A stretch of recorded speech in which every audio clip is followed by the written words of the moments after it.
Donc aujourd'hui, on va présenter, ça va être le moment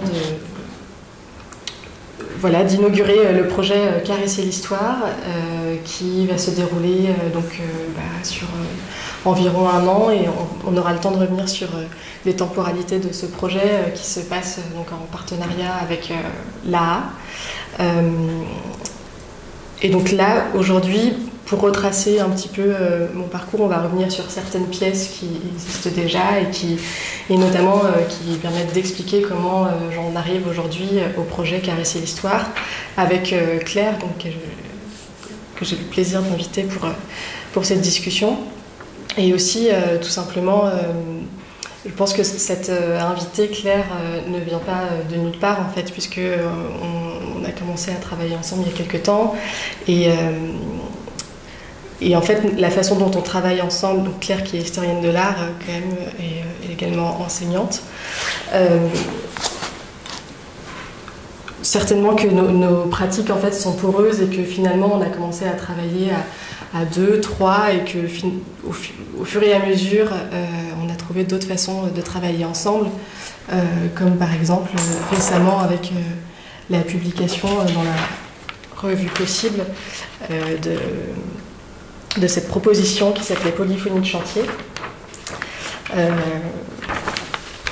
Et qu'en fait, tout simplement, c'est pas tout à fait un hasard si on est là aujourd'hui à la A, Claire et moi, autour de cette proposition de Caresser l'Histoire, puisqu'il y a aussi, ça parle d'un écosystème aussi de personnes avec qui on travaille, avec qui on réfléchit, puisque la revue Possible était aussi un lien et un réseau avec la A, et que Claire est aussi déjà intervenue ici. Voilà, donc c'est vraiment une sorte d'écosystème qu'on va aussi retrouver au fur et à mesure dans la pratique. Puisqu'il s'agit de travailler et de réfléchir à plusieurs régulièrement dans les projets. Voilà, donc on va peut-être reprendre par le début de certaines pièces. Et donc voilà, comme le disait Jade, on travaille ensemble, on va dire, depuis pas mal d'années, depuis 2012. C'est en 2012 que j'ai rencontré Jade et son travail. À l'époque, elle était étudiante à l'école des arts décoratifs de Strasbourg, et on peut dire que sa pratique s'inscrivait dans le champ de la sculpture, qui est aussi le champ théorique, disons, que j'ai exploré, moi, dans le cadre de mes recherches universitaires en histoire de l'art. Et donc, voilà, inscription de son travail dans le champ de la sculpture. Plus précisément, Jade a beaucoup fréquenté l'atelier vert de l'école des arts décoratifs de Strasbourg, et a été, c'est vraiment la fréquentation de cet atelier-là qui a, je crois, constitué ou été constitutive dans l'élaboration de son travail, et notamment dans son goût pour l'observation de la transformation des matières, et dans son goût aussi pour justement leur observation, mais aussi l'activation finalement de ces transformations, qui est quelque chose qu'on va retrouver de manière très fréquente dans le travail de Jade. Donc c'est vrai qu'on voulait inaugurer un peu cette présentation de son travail avec une œuvre assez importante qui est dans sa pratique, qui s'appelle Réminiscence, une œuvre donc de 2012, qui est une sculpture en paraffine, une sorte de bougie, on peut dire monumentale, renversée, et donc qui s'allumait par le bas et qui se consumait seulement pendant un temps très fixe, très court, puisqu'évidemment la cire venait étouffer la paraffine venait étouffer la flamme.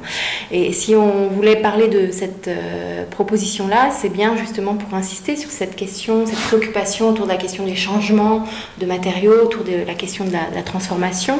D'une part parce que la paraffine est ce matériau intermédiaire dans la pratique du verre, mais aussi parce que finalement on voit déjà dans ce travail-là toutes ces opérations de transformation, ces renversements qui se font entre l'horizontale et la verticale, entre le solide, le liquide, le noir et le blanc, voilà, tous ces états comme ça qui se manifestent, et ce, aux yeux du public, puisque c'est quand même aussi ça, l'idée de montrer aux spectateurs et spectatrices dans un espace d'exposition le mouvement non uniforme et non linéaire des matériaux.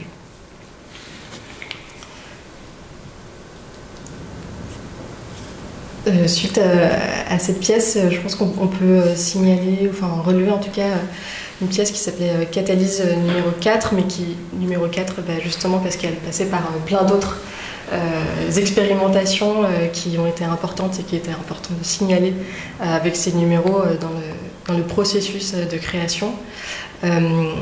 C'est une pièce, c'est à cette occasion en fait qu'on s'est rencontré avec Claire, puisque c'était une exposition qui s'appelait Faire faire à l'abbaye d'Alspar en Alsace. Et en fait, c'est une pièce qui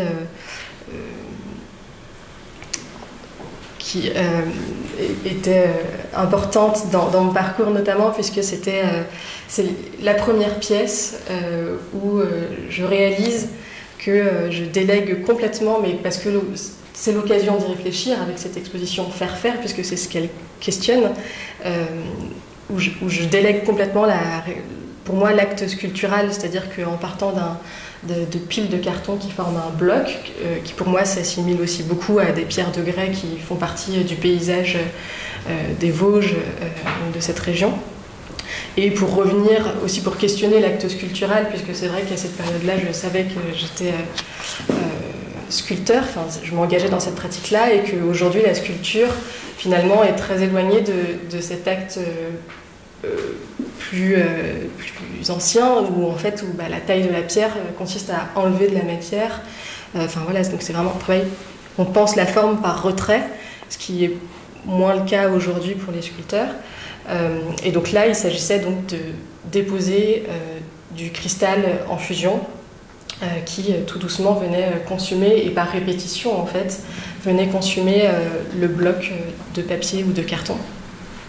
Donc c'est en ça que c'est aussi une continuité à la fois de considérer une matière qui a une force, une énergie et une capacité d'agir sur une autre matière, et donc de la créer. Donc toujours cet intérêt de Jade pour la question de la transformation, pour la question de la mutation, de la métamorphose aussi peut-être des matériaux, cette importance, elle le disait, de ce premier geste de délégation qui entraîne déjà Jade finalement dans une pratique, vous le verrez, qui va s'annoncer assez en partage, et aussi bien en partage dans la conception et dans la production même de son travail. Arrive quand même aussi assez vite dans la réflexion de Jade, dans son travail, la question, l'intérêt en tout cas pour l'espace et en particulier pour l'architecture. Et elle va donc réaliser en 2013 cette œuvre qui s'appelle Et construire, qui est en fait une sculpture qui sont des briques, mais des briques faites de cendres. Et donc elle utilise la cendre comme elle utilise le ciment, c'est-à-dire en la mélangeant avec de l'eau. Donc intervient déjà ce rapport à la construction qui sera aussi, lui, très important. Et puis il y a avec ce travail et construire un autre geste que Jade va mettre en pratique dès lors, c'est toquer à la porte finalement des gens pour récupérer des cendres. Et donc le matériau, la récolte du matériau va déjà être une première mise en pratique aussi de ce travail collectif et de cette nécessité de faire avec, faire faire et faire avec. Et en poursuivant en fait cet intérêt pour les espaces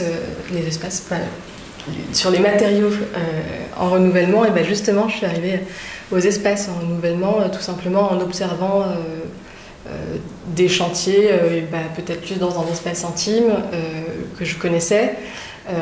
Et c'est là que je me suis rendu compte que le chantier, finalement, évidemment, il a une matérialité déjà, d'un point de vue d'un sculpteur, où on voit beaucoup de formes évoluer, de volumes, d'architecture qui se transforment comme ça à travers les semaines, les mois, les années, et que finalement, je pouvais aussi considérer le changement d'état d'un matériau à plus grande échelle.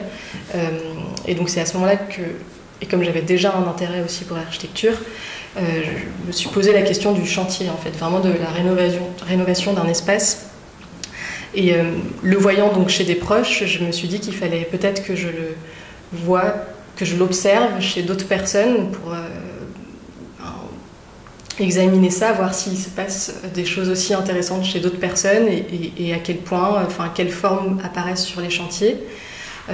Et en fait, progressivement, je me suis rendu compte que je pouvais considérer l'environnement qui change, qui se transforme, et donc visuellement c'est très concret, surtout pour un sculpteur, mais finalement je ne pouvais pas détacher non plus cet espace à ses habitants, puisqu'il fallait considérer l'espace habité comme un espace en transition, un espace-temps comme ça, où l'habitant façonne son espace et en même temps l'espace façonne la façon d'y vivre, etc.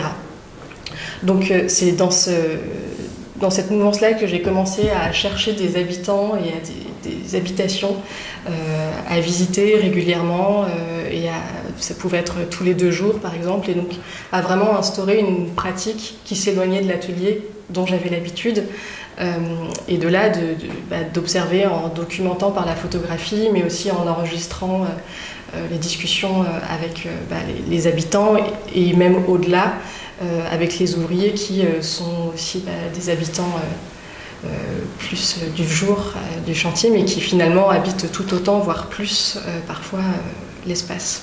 Et puis cette dimension habitée m'a menée en fait tout doucement à considérer l'aspect sociologique de ces espaces, et à souhaiter aussi m'entourer d'un sociologue anthropologue qui avait travaillé sur ces questions-là, Jean-Paul Filliot, et aussi c'est là je pense avec Claire qu'on a vraiment commencé à travailler ensemble dans une relation différente de la relation peut-être critique d'art et artiste comme on avait pu l'avoir pour faire, mais où là avec Perspective résidentielle, donc qui est le nom de ce projet autour des chantiers, progressivement en fait on est arrivé vers un trio et un autre projet qui s'appelle Saisir le chantier.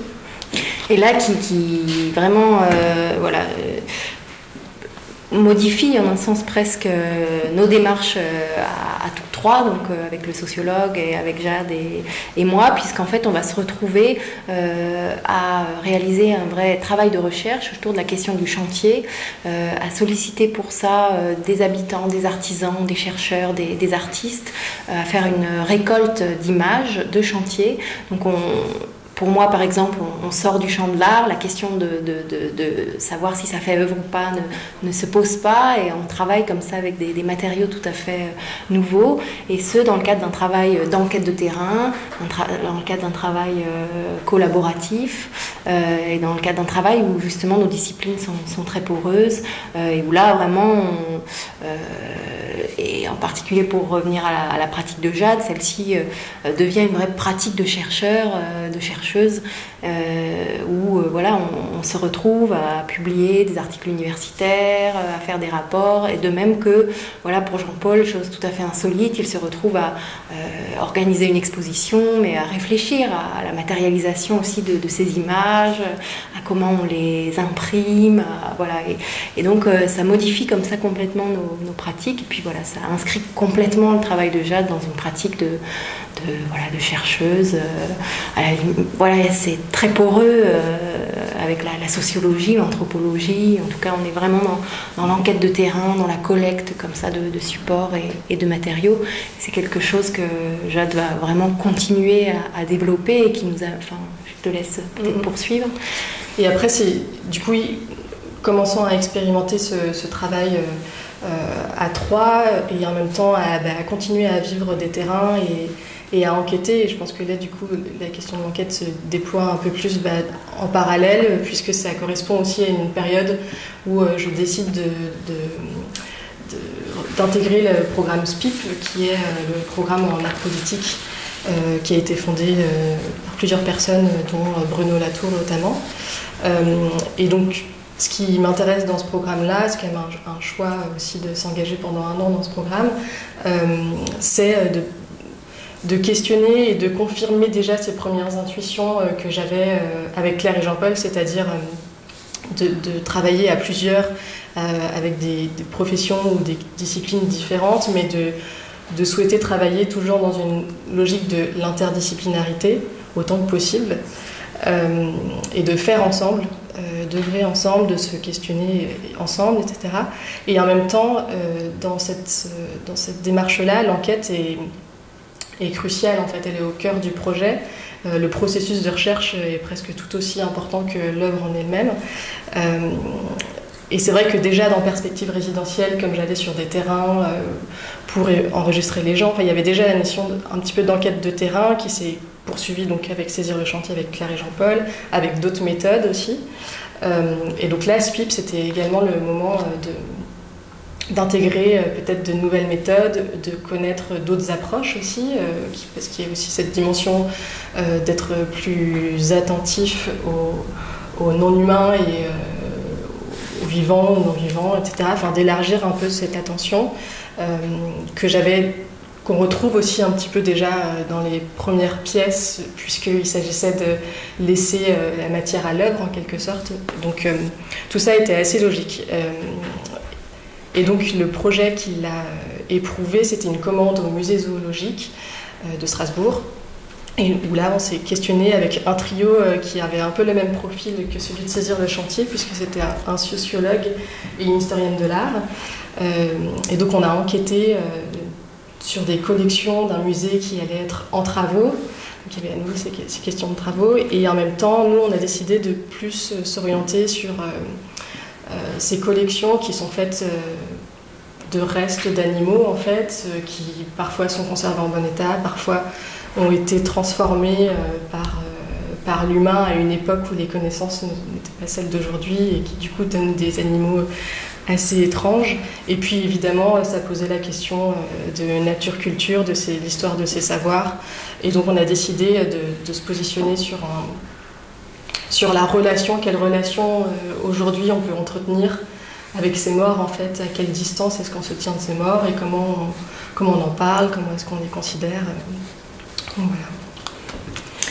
Et puis en même temps, donc, tu réalisais ce travail dans le cadre de SPIP et de cette formation à Strasbourg. Tu as été sollicité par un lieu qui s'appelle le Syndicat Potentiel, qui est un lieu associatif et artistique de Strasbourg, pour réaliser une résidence qui s'appelle Art et Territoire. Et c'est là que tu entames de nouvelles visites de chantier, de nouvelles enquêtes de terrain. Et donc tu vas sur 3 chantiers de fouilles d'archéologie préventive. C'est vrai que du coup, pendant les recherches au musée zoologique de Strasbourg, j'ai rencontré des archéozoologues qui identifient donc des vieux ossements trouvés dans des chantiers. Et forcément, quand ces archéozoologues m'ont parlé des chantiers de fouilles préventives, ça a forcément sonné dans ma tête.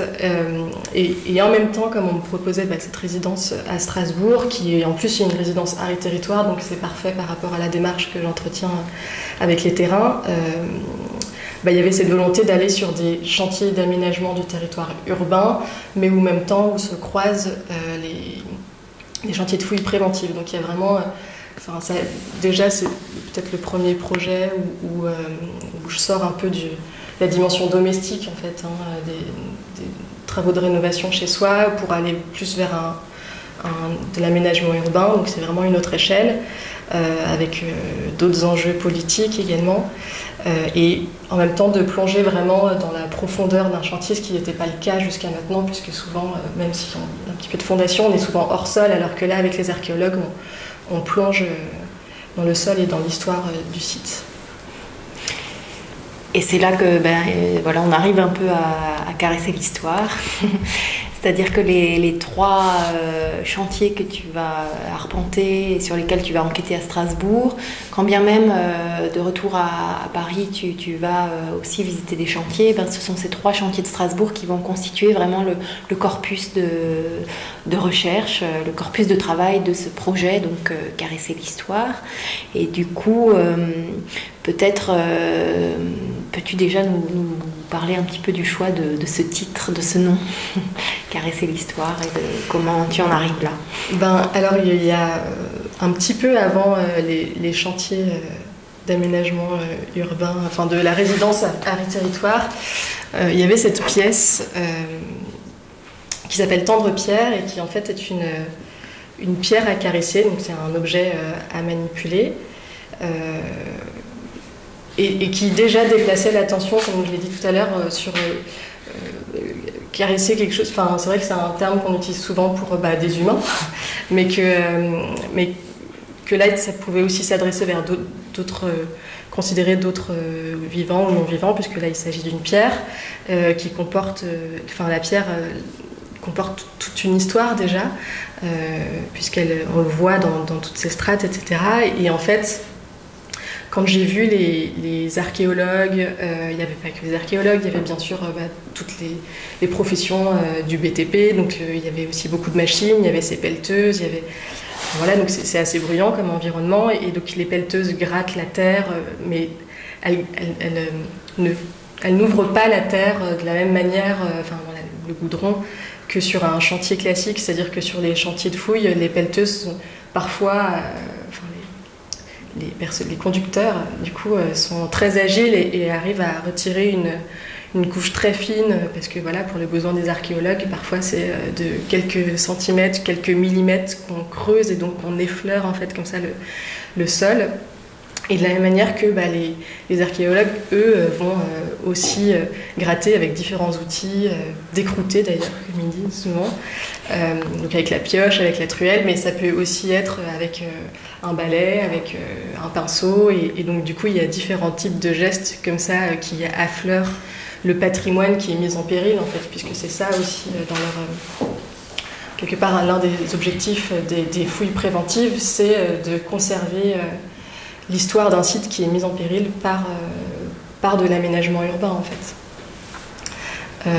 Donc voilà, c'est vraiment aussi caresser, c'est aussi un geste d'attention qui montre un intérêt pour l'histoire, et notamment aussi pour des enjeux actuels je pense qu'à Strasbourg, en tout cas, les 3 terrains où je suis allée, il y avait une volonté de caresser l'histoire mise en perspective avec des enjeux actuels de la ville. Et du coup, par rapport à ces 3 chantiers, ce que tu me disais aussi, c'est que finalement, alors évidemment, ce sont les strates, ce sont ces couches, ce sont les profondeurs, etc., qui t'ont interpellé. Aussi, tu l'as très bien dit tout à l'heure, aussi en écho peut-être à la temporalité du chantier, de l'habitation, où on est plutôt, éventuellement, quand on voit l'histoire et les traces de l'histoire, c'est plutôt dans le mur, dans la couche du mur. Là, on est dans le sol. Et ce que tu disais, c'est que tu as observé finalement, et là tu as été surprise de ça, sur ces 3 chantiers, une présence des arbres qui a aussi été marquante et qui délimitait complètement les zones de fouilles, et qui a beaucoup... et c'est finalement sur ces arbres-là que tu as choisi de porter ton attention. Peut-être tu peux du coup nous expliquer comment caresser l'histoire va justement se focaliser un petit peu sur cette question du végétal, et pour nous amener vers notamment des graines, on verra tout à l'heure. En fait, pendant la résidence, je suis allée sur 3 terrains différents. Donc un premier terrain, rue du 22 novembre, qui, donc là c'est un aménagement urbain pour une piétonisation de rue, et comme il y a très peu d'arbres à Strasbourg, beaucoup pour des raisons où ils construisent un tram, ils doivent abattre des arbres, donc il y a la volonté de réinsérer à nouveau plus de végétal dans la ville, et donc dans cette rue qui devient piétonne, il y a le choix d'installer plusieurs arbres au fur et à mesure tout au long de la rue. Et en fait, du coup, quand on se rend sur ce chantier, ça donne plein de fosses qui sont parfaitement délimitées, puisque les architectes et les ingénieurs décrivent en fait, il est toujours question de cette mise en péril du patrimoine, et en même temps, finalement, les ingénieurs vont dessiner un volume très précis de la mise en péril par les racines des arbres, et donc de l'emprise au sol vraiment de l'arbre, et donc c'est là que les archéologues vont intervenir. Donc ça donne vraiment des fosses d'arbres très découpées et délimitées dans la ville et dans le chantier. Et là finalement, il est question d'arbres qui brillent un peu presque par leur absence en fait, puisque finalement sur le chantier il n'y avait pas d'arbres, mais par contre l'arbre est générateur du chantier et de tous les savoirs qui vont découler en fait. de ces terrains. Enfin, en fait, quand on est sur ces terrains-là, il est impossible de ne pas penser à ces futurs arbres qui vont s'installer dans ces endroits-là. Et donc, il y avait un autre chantier qui, lui, était place Sainte-Aurélie, qui justement est complètement accolé au futur tram. Et donc, dans cette rénovation, il prévoit de rénover la place. Et en fait, là, très bizarrement, par rapport à cette avenue où tous les arbres ont été abattus, il reste 4 arbres à peu près qui sont conservés, parce qu'il est possible de les conserver. Et donc, il est très important. Et c'est vrai que l'accent est mis sur la protection de ces 4 arbres qui sont conservés. Et donc, les archéologues doivent creuser entre les arbres, en fait. Et donc, c'est complètement différent de l'autre chantier où là les arbres sont très présents et il y a des périmètres précis, des consignes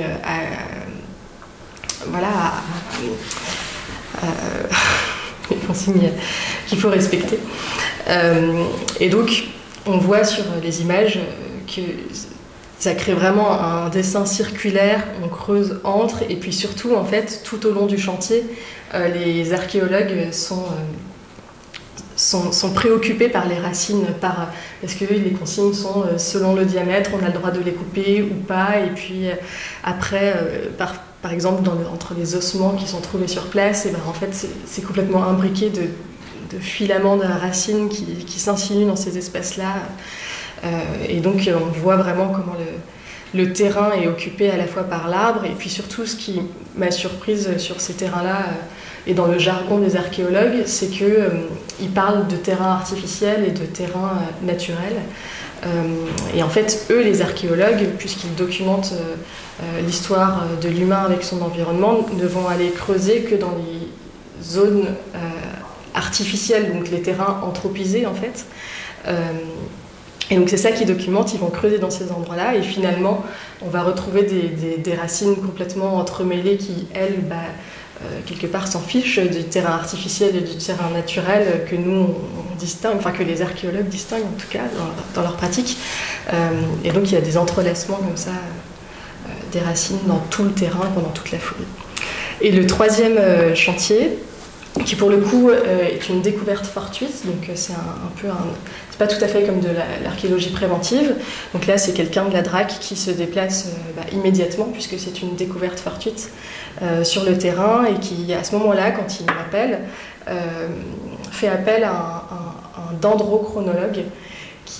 Donc un dendrochronologue, c'est un spécialiste qui date le bois. Et donc, ils l'appellent parce qu'ils ont trouvé une peinture sur un plafond dans un immeuble comme ça qui est en chantier. Et pour dater la peinture, ils vont essayer de dater en fait le solivage du bâtiment. Et donc plusieurs prélèvements vont avoir lieu. Et en fait, la discussion entre donc la personne de la DRAC au service régional d'archéologie, qui lui est archéologue du bâti, donc, qui connaît très bien les matériaux de construction des différentes époques, et ce dendrochronologue en fait va donner lieu à une discussion un peu folle de l'histoire de tout ce bois qu'ils ont devant eux, des solives, et donc ils vont retracer. Ils me racontent en fait l'histoire de ce bois, d'où il vient, de quelle forêt, comment il a été transporté, etc. Et donc là, le bois est vraiment déjà, l'arbre devient un artefact puisqu'il a été transformé par l'humain, et en plus de ça, il témoigne de toute une histoire, en tout cas quand on sait la lire.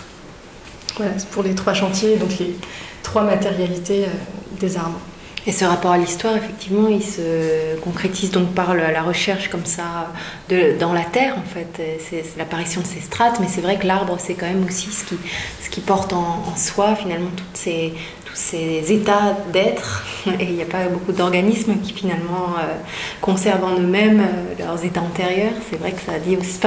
je crois qu'il y a une analogie entre l'élévation de l'arbre et puis son élargissement, puis ce geste qui consiste à creuser, qui est très belle. Oui, c'est vrai qu'on voit presque des strates aussi dans les carottages qui sont faits au moment des prélèvements sur le site. Ça rappelle effectivement les strates des géologues que les archéologues dessinent, on verra, dans des expérimentations. Et peut-être tu pourrais revenir justement un petit peu sur tes méthodes d'enquête, en tout cas, disons les méthodes d'enquête sont celles plutôt que tu as travaillé jusqu'alors, à savoir documentation photographique, enregistrement sonore, aussi des discussions que tu as. Mais peut-être juste nous en dire un petit peu plus sur les personnes que tu as rencontrées notamment, et puis sur la manière dont aujourd'hui tu travailles avec ces données que tu as glanées. En fait, j'ai repris donc, des méthodes que j'avais utilisées aussi bien pour perspective résidentielle que pour saisir le chantier ou avec SPIP, c'est-à-dire de photographier les terrains où je vais, d'enregistrer encore à la fois à la volée les discussions avec, ça pouvait être des ouvriers, des spécialistes archéologues, mais donc voilà, donc ça va être principalement la collecte se fait par la photo et des enregistrements. Après, c'est vrai qu'il peut y avoir des moments d'entretien très formalisés avec un rendez-vous, etc. Et puis d'autres où, en fait, le terrain s'éprouve aussi au fur et à mesure des jours. Et puis, voilà, au quotidien, en fait, on rencontre plus les gens et donc les discussions se font de manière plus informelle, progressivement. Il faut imaginer que c'est très bruyant, qu'il y a des machines, plusieurs machines, il y a plusieurs chantiers en même temps, enfin, c'est très bruyant.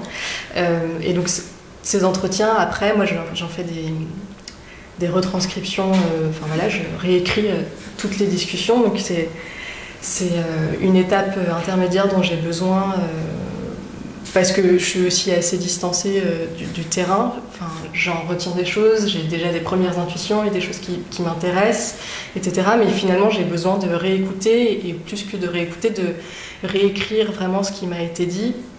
Déjà parce que j'oublie beaucoup de choses. Et puis, en fait, il y a aussi le ton sur lequel c'est dit. Et moi, j'aime bien garder la spontanéité de la parole aussi. Et je crois que j'ai à cœur aussi de retranscrire la parole telle qu'elle est, puisqu'en fait après dans les pièces parfois je vais extraire certaines phrases, des citations et que autant que possible j'essaie de ne pas déformer, même si extraire c'est déjà un peu déformé, mais en tout cas respecter ce qui m'a été confié à un moment. Je suis d'ailleurs toujours assez frappée de voir le souci d'objectivité de Jade dans ce travail de retranscription des entretiens, alors qu'on pourrait imaginer qu'elle pourrait aussi piocher là-dedans. En fait, non, elle consacre un temps très conséquent à retranscrire, mais vraiment mot à mot, voilà, les échanges qu'elle a pu avoir. Donc voilà, donc images, photographies, et puis parfois quelques prélèvements de matériaux sur place quand c'est possible. Donc là, je crois que sur certains chantiers, j'ai récupéré du Leus, qui est une formation de ce territoire-là, et puis quelques pierres, je crois, mais c'est très rare que je prélève des choses. Dans les personnes que j'ai pu rencontrer, c'est vrai que j'ai eu la chance d'avoir un interlocuteur à la DRAC. Et je pense que je vais m'attarder un tout petit peu pour retracer un petit peu comment fonctionne le système, comment on en arrive à une fouille préventive en fait, puisque il faut qu'il y ait un permis de construire qui est déposé en mairie. La mairie envoie tout ce qui a une emprise au sol au service régional archéologique de la DRAC. Et là, donc, dans ce service, ils étudient, ils ont déjà une connaissance globale et locale, enfin régionale en tout cas, de ce qu'on sait déjà de la région en termes d'histoire, et donc potentiellement où est-ce qu'il y a du patrimoine en péril, sachant que le centre-ville de Strasbourg, tout le centre-ville de Strasbourg d'avance, ils savent qu'il y avait une légion romaine et qu'il y a forcément des choses, donc automatiquement ça ouvre une fouille préventive, et quand c'est pas sûr, et dans ce cas il y a un diagnostic. Et ensuite, cette personne de la DRAC lance un appel auprès de différents opérateurs qui peuvent être publics ou privés. Et donc c'est aussi grâce à lui grâce à cette personne de la DRAC qui m'a mise en contact avec différents opérateurs sur les différentes fouilles. Donc ça m'a permis de découvrir aussi différentes équipes qui ne travaillaient pas forcément de la même manière. Donc 2 opérateurs différents. Et ensuite, sur la fouille, il va y avoir évidemment un chef de chantier, et puis tous les autres spécialistes qui peuvent être des topographes, des céramologues, des archéologues du bâti. Voilà, et donc tout est orchestré par ce chef de chantier. Donc ils font tous les prélèvements, ils décrivent au maximum, ils prennent des photos, ils décrivent avec beaucoup de croquis, et à l'aide aussi du topographe, qui sont sur du papier millimétré. Enfin, ils décrivent, en fait, ça passe beaucoup par l'observation et la description. Tout ça, puisque tout ça va être détruit en fait, dans l'aménagement, pour documenter après. Ils ont 2 ans en fait, pour voilà, rédiger le rapport. Et le chef de fouille, lui, donc, il a orchestré pendant la fouille, et ensuite, en post-fouille, il va vraiment donner une cohérence à tous les savoirs, puisqu'en fait, c'est-à-dire que il y a ce chef de fouille, et autour gravitent tous les spécialistes qui vont analyser tous les prélèvements qui ont été faits sur le site, qui vont donner leur avis, leur rapport au chef de fouille, et donc lui, il va harmoniser, et donc voilà, il va donner sens à tout ça. Une temporalité qui sera probablement à peu près celle de caresser l'histoire. Donc ça dit bien l'analogie aussi du travail en fait. Et peut-être tu pourrais nous montrer éventuellement les expérimentations que tu as commencées. Comment, voilà, donc tu disais tu fais ce travail de retranscription des entretiens, tu travailles aussi beaucoup, voilà, tu as cette collecte d'images, donc tu es aussi en train de réfléchir à une manière de les rendre visibles, de les rendre publics. Et donc là tu es plutôt en train de réfléchir à l'organisation d'un site internet, tu réfléchis aussi au choix des mots pour qualifier en fait cette banque d'images qui ne sont pas des heures, qui ne sont pas juste des archives non plus, qui sont voilà, des documents qui ont voilà, un potentiel. Et voilà, peut-être tu peux nous montrer aussi quelles sont les expérimentations du coup qui ont été mises en œuvre suite à tout ce travail en amont. Peut-être juste pour commencer, celle-ci, je te laisse la toucher un petit peu, qui sont des 2 premières expérimentations d'une carpothèque, et du coup ça me permet de revenir quand même sur... puisque tout à l'heure je parlais des 2 temporalités du chantier, mais il y avait aussi 2 lieux, puisqu'il y avait donc le terrain, mais il y avait aussi dans un second temps le travail qui s'appelle le travail de post-fouille, où là je suis allée dans les locaux d'archéologie Alsace. Et en fait, là, il va y avoir des spécialistes, ceux qui ne sont pas forcément sur le terrain, comme les archéozoologues, les archéo-anthropologues, et notamment en fait, les carpologues, qui sont les spécialistes des graines, et que je ne connaissais pas du tout. Et c'est une discipline récente qui date à peu près des années 70, donc ils sont vraiment en train de créer leur discipline, leurs références. Et en fait, les carpologues, je vais dire elles, parce que j'ai rencontré que des femmes carpologues, elles analysent tous les refus de tamis, donc qui sont des petits prélèvements de sites, pour identifier des graines. Et souvent, ces graines sont carbonisées, en fait, puisqu'elles sont des résidus d'alimentation. Et en fait, ça résonnait avec une pièce qui existait déjà, que j'avais faite il y a quelques temps, avec du maïs carbonisé. Et donc, ça m'a donné, qui était carbonisé par du cristal, donc il y a encore ce lien évidemment au cristal. Et donc, ça m'a donné envie de faire cette carpothèque où il y a à la fois des graines classiques et en même temps, dans la même fiole, des graines carbonisées qui, dans un idéal, du coup, pourrait devenir une carpothèque qui servirait, voilà, si possible, scientifiquement pour ces carpologues, parce que comme elles passent leur temps à identifier des graines carbonisées, mais que finalement, dans leur carpothèque à elles n'ont que des graines classiques. Voilà, donc évidemment, c'est un travail qui concernerait des milliers d'espèces, donc très large, et qui, pour l'instant, est commencé, mais je ne sais pas encore où est-ce que ça ira. Donc à la fois ça produit presque un outil de travail pour des chercheurs, et en même temps moi ce que je trouve toujours intéressant aussi avec ton travail, et y compris vis-à-vis de ce projet, c'est qu'on reste dans une échelle, voilà, là tu parles de graines alimentaires dans une échelle peut-être un peu domestique, ce qui m'amène peut-être à ton vitrail. Donc tu pourrais nous parler, enfin, je trouve qu'il y a toujours ce rapport à l'intime. Voilà. Alors oui, le vitrail, c'est évidemment du verre, pourtant j'en avais jamais vraiment fait quand j'étais étudiante à l'atelier verre. Mais là, il s'agit d'une coupe d'une des fosses des arbres, justement, qui correspond au tracé fait par l'archéologue du bâti, et donc qui correspond à toutes les strates dans la profondeur en fait de la fosse. Et donc là, ça résonne aussi parce que sur place, un vitrail a été trouvé et que j'avais envie de renouer un peu avec cette pratique-là. C'est vrai que c'est aussi on le trouve dans l'architecture, le vitrail. Là, c'est simplement que j'aimerais faire une sculpture où il y aura des images imprimées et faire une sculpture de verre, en fait, un peu comme sur un vitrail en volume, en quelque sorte, de panneaux articulés avec à la fois des images de la collecte, mais aussi des pièces comme celle-ci qui voilà, sont en lien avec le terrain qui a été fouillé. Qui, moi, me fait penser... référence de l'historienne de l'art aussi un peu au grand verre de Duchamp, mais cette œuvre est quand même assez folle parce qu'elle s'inscrit aussi dans une temporalité très longue et puis parce qu'elle pose la question du rapport espace et temps qui, je crois, enfin en tout cas à mon avis, il y a probablement des échos. Je trouve ça assez intéressant de voir que tu as produit cette pièce-là sans du tout cette référence du Champienne, mais je crois qu'autour de ce rapport entre la projection, la transparence du verre et la projection dans l'espace, dans le temps, enfin, ça s'inscrit dans une histoire aussi qui est celle peut-être de l'art, dans une histoire des sciences, dans une histoire du temps.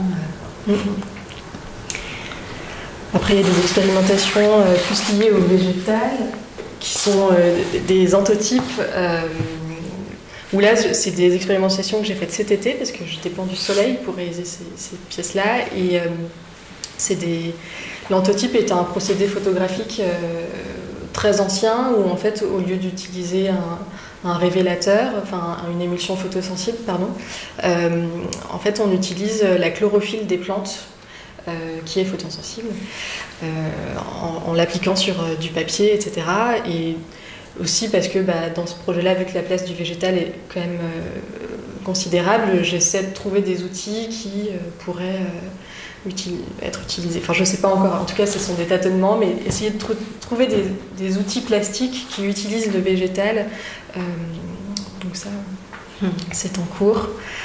Puis peut-être une autre expérimentation dont on peut parler, mais qui dit aussi peut-être tout l'aléatoire de ce qui va arriver.